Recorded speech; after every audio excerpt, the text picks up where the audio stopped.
চট্টগ্রামে বিভিন্ন অভিযোগে আগ্রাবাদ সার্কেল ভূমি অফিসে অভিযান চালিয়েছে দুদক। এ সময় বেশ কিছু দলিলপত্র জব্দ করা হয়। দুপুরের দিকে দুদক কর্মকর্তারা এই অভিযান পরিচালনা করে।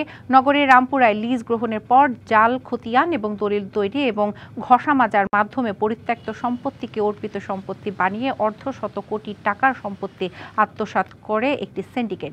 প্রশাসন দায়সারা তদন্ত করলেও অপকর্মে জড়িত ভূমি অফিসের কর্মকর্তারা, কর্মচারী এবং ভূমিদস্যু সিন্ডিকেটের বিরুদ্ধে কোনো ব্যবস্থা না নিয়ে সম্পত্তি হাতিয়ে নেয় ভূমিদস্যুরা।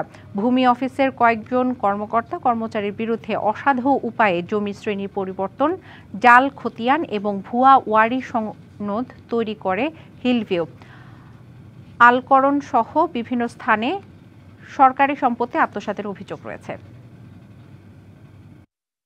সার্কেল ভূমি অফিস চট্টগ্রামের বিভিন্ন কর্মকর্তা কর্মচারীদের যোগসাজশে জমি শ্রেণী পরিবর্তন, জাল খতিয়ান, ভুয়া ওয়ারিশ সনদ তৈরি করে সরকারি সম্পত্তি আত্মসাতের অভিযোগ, এ ধরনের একটা অভিযোগ ছিল আর কি।